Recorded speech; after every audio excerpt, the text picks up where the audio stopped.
welcome to TPA Talks. And today we have Miss Carlotta Williams, aka Kama Kalina. Kalina. I named my daughter Kalina. Kalina, that is such a pretty name. So, can you tell us about your name and what it means? I started the business in 1973, and it's called Kama Kalina. Kama it means sisters in Swahili, and Kalina was an ancient warrior queen in Africa. Oh, that's a sister queen, you know. What made you want to pick that name? Just found it. It sounded good, and I didn't really know. I mean, I knew the Kama. Knew that, but I didn't know of the warrior queens, and there were many. All right, tell us about yourself. Okay. You want the age? What do you want to know? I mean, what do you want to put out there? Well, when I had a baby when I was in college, and from that, I had to figure out how I was going to make a living. So one of the ways I knew I could make a living is by writing, and I was a journalist. So I wrote everywhere. I was editor of everything. I worked for newspapers, and I taught a class called Reporting the Black Experience at a local community college. So that's sort of where I got my writing thing from. And then when I was trying to figure out what I was going to do with my life, I also did public relations. I wrote newsletters and stuff like that. And I was an ad manager for a bakery packaging company, and I named boxes. Had to name boxes. That was kind of weird, but it was fun. But I did do newsletters out to the bakeries. I hated that job because everything looked good. I had to look at the colored baked goods in all the magazines. But I had to send out little bulletins to all the bakeries. It was kind of interesting. But so when I figured out I could write, and that was going to be my living, so people came to me, God, I don't even know, it was a zillion years ago, to write grants for them. And so I started writing grants. So I decided that I was going to learn how to write everything. So that's sort of what I did. So if you needed me to write something. I also became like the interpreter for our community because of the government lingo, the legislative kind of things, and I would sort of interpret those to people that didn't get it. So that's sort of how I got into helping people, doing things that either they couldn't do or they didn't understand. So that's sort of what I do.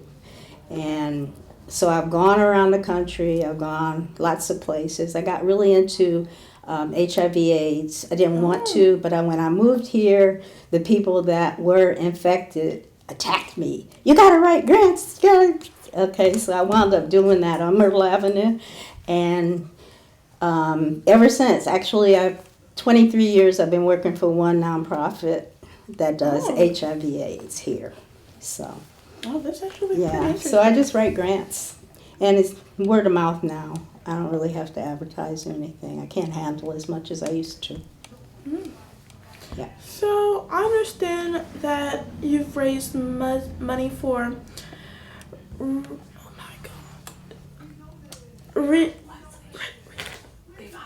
revitalization of multiple communities. So why Durkeeville? Why did you choose to do Durkeeville?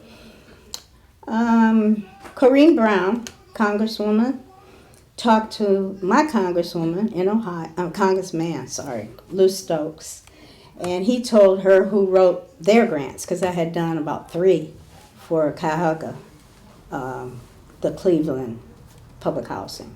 Oh. And they already had, like the first one we did was $50 million. That was the highest point, $50 million. And that one I really loved because the residents were all involved. Actually, a resident drew the cover of the actual, thing we turned in. But everything is a lot simpler now because we had to do, the process was the same, but it would be a totally different thing in this time. So when she asked him who wrote the ones for Cleveland, he told her it was me. They got Mike Langton was the person that got in touch with me for her, and then I started writing the planning grant. Oh. How much money did you raise for the Turkey Pill project? I knew you were gonna ask that. We did $400,000 for the planning grant. They don't do that anymore, but every big grant should have a planning grant. Okay. And then you pay people to get it together and make sure the architects are paid, all the people that you're going to need, the engineers, all of that. And so you get a better plan. So $400,000 for the planning, that was a year. We had a year to do it. And then that's about when I moved here, when that, I think, ended or almost ended. And then we got $18 million after we really wrote the grant. I think it was 18, something like either 18 or 20, something like that. Oh. 21, yeah. So, what was your inspiration for raising money to help Durkeeville? Like, who inspired you, or what inspired you? I lived there. I moved onto the Myrtle Avenue. I was what you call a resident technician. Oh. I lived on the street. Y'all know where the chicken wing place is? I lived right next to the chicken wing place. Oh. So I was right across from the church and everybody that was planning. So when I moved there, that was my intention. I was going to work on getting that grant done. Oh, so you want to help them? Yep. Yes. Okay. Can you tell us about how you started your process to renovate Durkeeville? My job always was to be the one that put together the resources and put together the partnerships. Who are we going to have to help us? Who was going to help the residents? What kind of private sector and public sector that was going to work on it. So my job was always that, and to come out with a social service plan for the residents. So my way of doing it was I always had the nonprofits, the social service people, they had to apply. Oh. I sat the residents down, and then if the residents knew they didn't do good, they wouldn't be a part of the plan. Oh. See, so when you have low income, a lot of them go to the same places, the same resources, so you pick the ones that were most receptive and the most that would do for them and not say they're going to do, but do. So that's how I made my social services plan, by the ones that were effective and that did what they said they were going to do. No, so you were the one who was like, you're not going to do it. Exactly. You're going to do it. Yes. No, I believe you. But I have the residents to back me up. That's the only way I worked in those places. And I got in trouble a lot because I listened to the residents. And most of the time when you have people that are in charge, they don't want to hear from the little people. Yeah, they don't. Although they're getting paid because the little people exist. And you should never forget that. I always reminded them, believe me. But that's, that was my job. Oh. What are some challenges you faced, and how did you overcome them? That's a good question. I don't really let things get in my way, so challenges really weren't my issue. They were at a different level. So like they would fight over who got the contract, that kind of stuff. You know what I'm saying? I wasn't there. I did my job, and I made it good. So that was, I had that portion of the grant to do, and I did my part. Oh. And the residents were always happy with it because they were involved. I think the best thing we did was the charrettes. I never heard of those. And we had the residents in that tower down there by the hospital. They actually planned how many bedrooms, how to arrange it, all of that stuff. And I had never been a part of that. So that became a part of what I wanted in all my Hope 6 grants. Because with the residents telling you what they want in the building and how the amenities, it was really good. So that's how the designers designed it, based on what the residents want and what they felt they'd be comfortable in. So that was always my concern, the residents. Oh. So by what you did, you really won them over. They didn't really have any problem with it because you were doing what they wanted. Exactly. Okay. Exactly. Now, in Cincinnati, when I did the one in Cincinnati, they had problems because they didn't like the director. And I was in Bradenton, and they called me, and I'm going, I can't do anything. I'm in Bradenton, Florida, right? And they were calling from Cincinnati, Ohio. They had like gotten really pissed and were throwing bricks and stuff. It was like really serious stuff going on. And I'm going, oh my God, it just blew up, you know. Oh my God. But they got better. I had to talk to some of the people that were going off. Yeah, your little connections. Yeah, that was what I had to do. Yeah. I had to keep the peace and make sure that the big dogs, the directors, the boards, paid attention to the people. Yeah. Because they usually don't like to. So you had to get them right on their job, correct them. This is what you're here to do. Exactly. Yeah. All right. So how could we as a community get involved? Right now, the vehicles are the community development corporations that are in the area. I don't know. I went to work with Pastor Harris with the Community Development Alliance, and that was, well, I helped him get it started, and then I went back in 2015. We were trying to restart it, and it didn't go so good. But we had all the community. The good thing about Hope 6 is everybody's got to be involved. You got to have, the housing authority with everybody that services people that go in and out of there. And you have private sector that want to build houses. That was the part that sort of got me, because the private sector had tax credits that I never understood, but I understood that they made money and that they got discounted so they could build houses. So that was the other piece of the Hope 6. It wasn't just public housing, it was the whole community. And you were supposed to make a community that had single family houses, whatever else in that neighborhood, so that it matched. You were supposed to make the community match, so that Myrtle Avenue shouldn't look like Oaks of Durkeeville and then the community. It didn't come out like that, I don't think, in any place. Because the public housing is so separate, it's just separate. And even though we tried, I think the housing people, the private sector that built single family houses sort of took over, and I thought it got away from what we were trying to do with the residents. Oh, so they made money. So it kind of drifted off from what the original plan was. Yeah, I wanted to do an evaluation because I had done so many of them.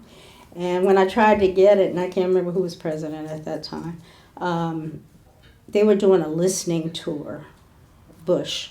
I never could figure out how you evaluate something by listening. So I never got to do my evaluation. That was something on my to-do list that I never got to do. Because all of it was pretty similar everywhere. It just was the physical space. Like in Bradenton, they had put the public housing in a hole. So every time it rained, they had boats. Oh.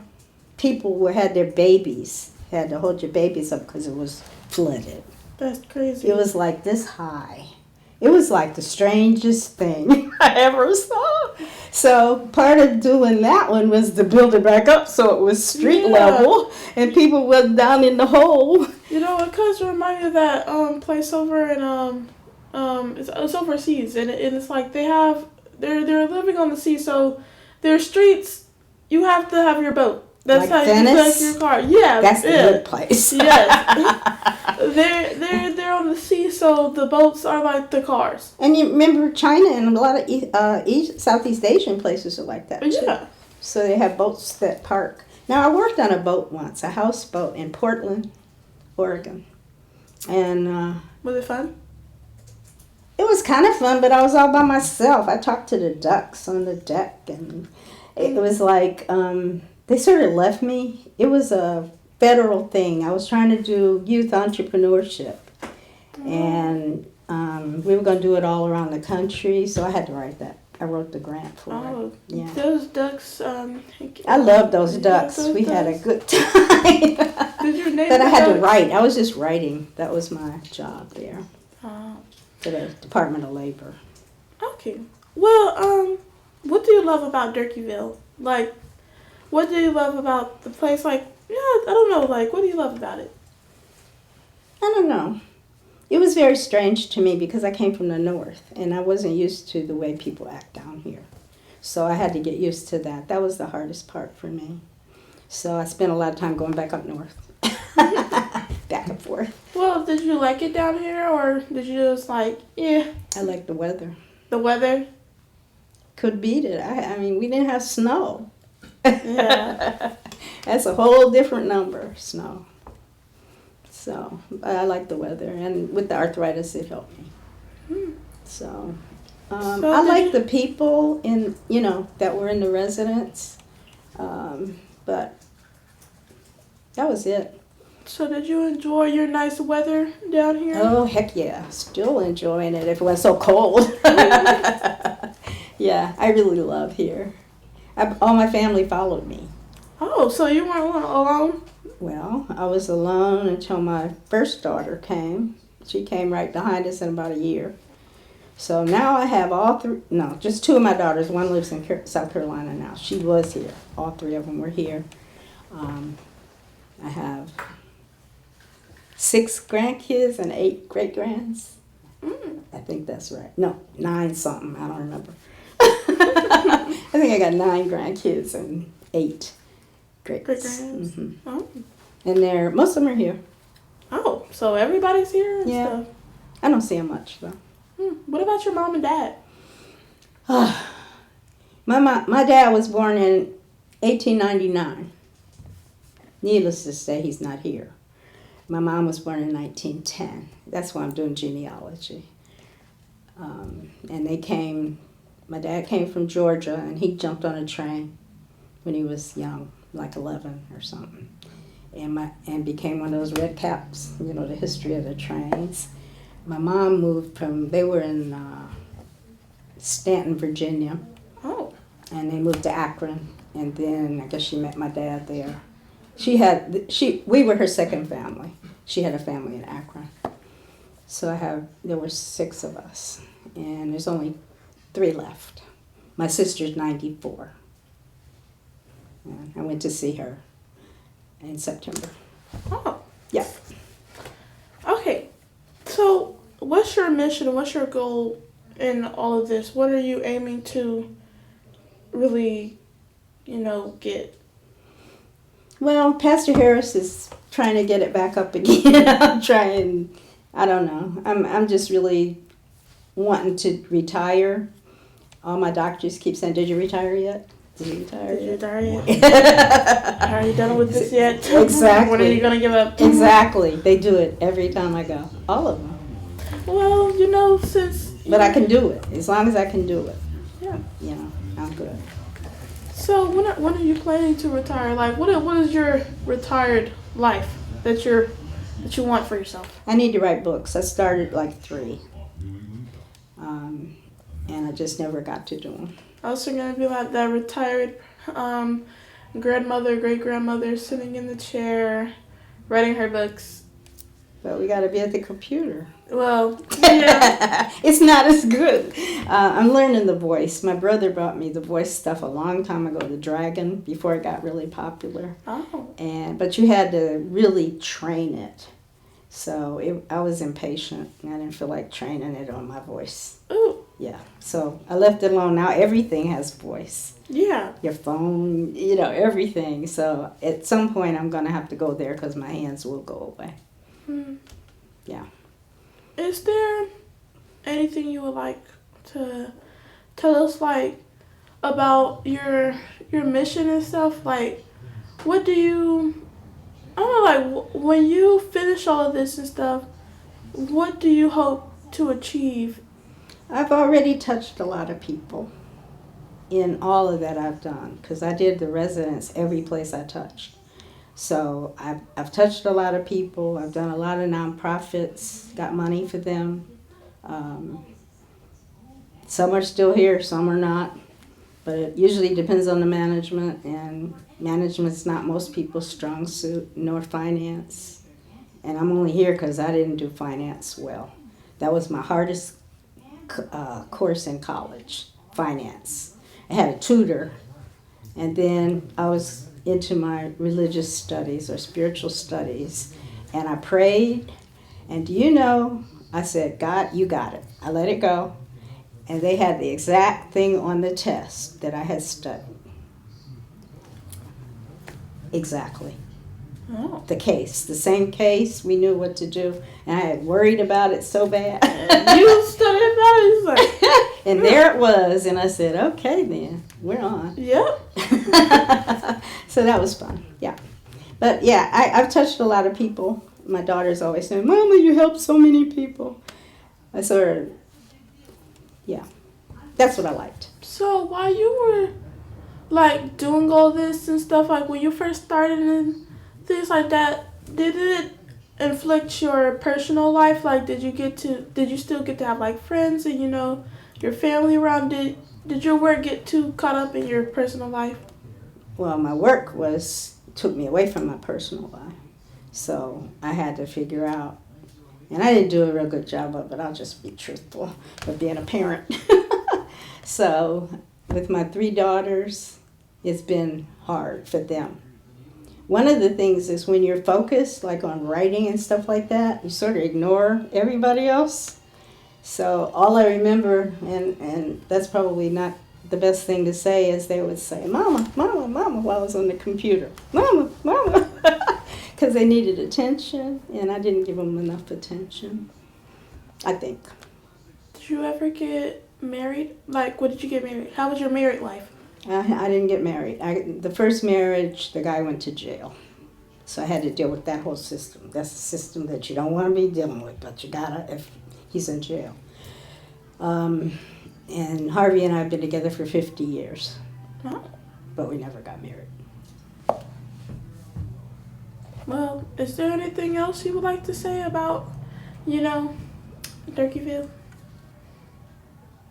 No. I like doing work. I'm a worker bee. And if you give me some work, I'm happy. My daughter was so bad, my baby daughter, she wanted homework for Christmas. Ooh. I love homework. My old school and stuff, we didn't really get homework like that. Mm-hmm. But we got homework in our reading class because you're always gonna have some type of reading homework, and then we got math homework. And I love math homework. I'm sorry. Did you do it in school? Yes, I was the person. See, we never had that. I you're not supposed to do it in school, but I finished my work, so I had time to do it in school. And then you have those kids who just, they have to do it at home because they have no time to do it at school. Mm-hmm. And then you have those kids who do it at lunch. Just do it at lunch. Because our math class, we went to lunch in our math class. And we had 8 periods. And the lunch was considered your 5th period. And you have PE after lunch. So 4th period was before lunch. And that was math. So you got your homework in math, and if you were smart, you would go ahead and do it in lunch, or it'd be done. And then we all did it in lunch because we all would sit by each other and help each other with the work. And if you ain't want to do it, you could just get the answers from everybody. It was like a whole thing. Yeah, I did that once. I thought I was going to get in trouble, but because I was the good kid, they would always put me in charge when the teacher left the room. See? And I would pass all the papers around and give them all the answers. That's exactly how it would be in my class. 3rd grade. Exactly how it would be in my class. And I'm in 7th grade right now. But, since you're one of the smart kids and stuff, they're always coming up for you for help. But you don't feel like giving them help, so you just give them the answers. Exactly. Good point. And, in my civics class, my friend Isaiah, he doesn't like to do anything himself. So, he's like, can I get some help? And I'm like, here, just copy that paper. Boom. And he's like, no, I want actual help. I'm like, I don't feel like helping you. And if you really want help, you will ask the teacher. Wow. Yeah.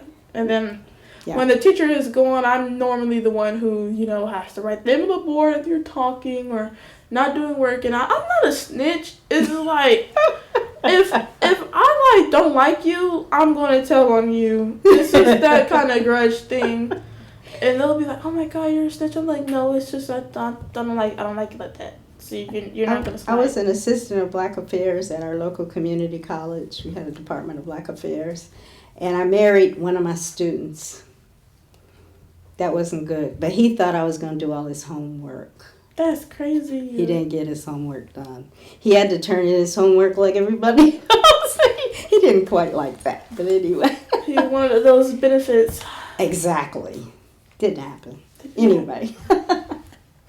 Yeah, school is cool. How was your school life? I love school. On our street. We had a street, 146th Street. That's where I met him, actually. When we were little, we were on the same street. Oh. And they always made fun of me because I would walk down the street with my nose in the air and my books.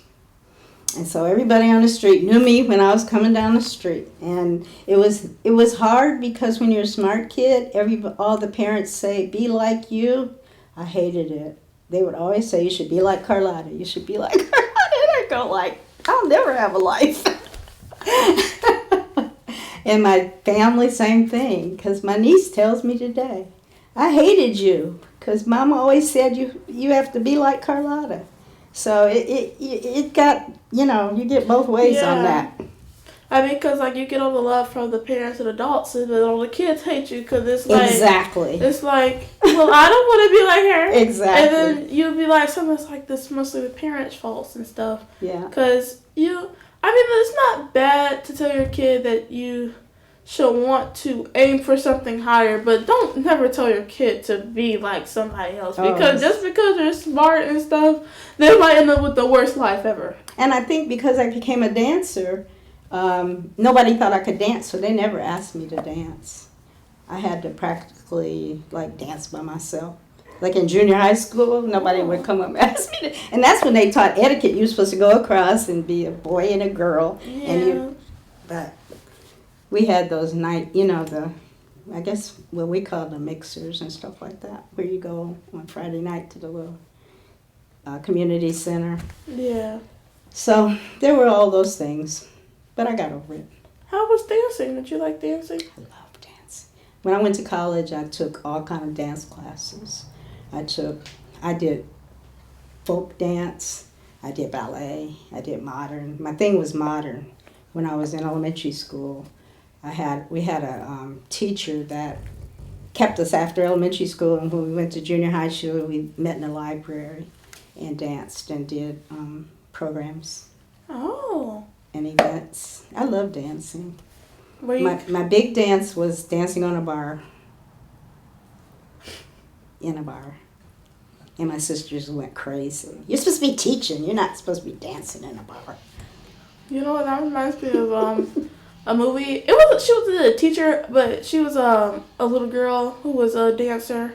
Well, she was a dancer and she was trying to get into this prestigious ballet school. It's actually called Leap. It's on Netflix. And you can watch it. It is for kids. It's on there for kids. And she's in France. And she's trying to be a prestigious dancer. And one night, she was dancing at the bar with her friend. There's a boy that's been her friend since they were kids. And she was dancing and she was on the table and she was doing her little spins. And one of the teachers saw her and saw the potential that she had. Oh, okay. And actually helped her get into the school to dance. So, yeah, I'm not going to spoil it, but, that's kind of the plot. But, French was one of my things, too. I love French. They let me into French class before I knew anything, and the other kids had, what do you call it? Accelerated French already. Oh, yeah, AP. But no, AP was later. It was like... Advanced? I don't know what the name of it. They probably don't even have that name anymore. Oh, but anyway, they put me in the class, and everybody was speaking French, and I didn't know what they were doing. Oh, and I had to get up to speed because you couldn't talk English in that class. Oh, that's crazy. Nope, I got good. They actually taped me for a TV show speaking French, which was hysterical. Yeah, but I love French because there's a lot of French Africans, and when I worked for the black newspaper, I didn't need an interpreter, so I got to use it when I was covering things as a journalist. What is a red cap? Okay. when you came from the South and you were black, you usually, to work on the railroad, you had to be the one that takes the bags and gets people comfortable and takes the tickets and stuff. So they wore red caps, which is why it's called red caps. So those were the help on the trains, pretty much. How was your father's life as a red cap? Did he I have ever tell no you? idea. And when I looked at the route from Georgia, he had to go someplace really strange, like they went straight up, like Kansas or some. I looked at the route for the trains, and I'm going, he never talked about that. Of course, he didn't talk about much. He went to Chicago, so that's where he really spent most of his life. Oh. So he was older when he married my mother, and he didn't have any kids. So he was a gambler in Chicago. Oh. Which drove my mother crazy, of course, because she was very religious. So to marry him, he was supposed to go to church. He didn't. So they were married a long time, and then they got a divorce because he didn't go to church. And then they got remarried. Oh. So I thank you for coming out and giving us your time for us to put you in here, and I'm so glad for all the information that you gave us, and I really hope we get another chance to interview you again, and have a nice day.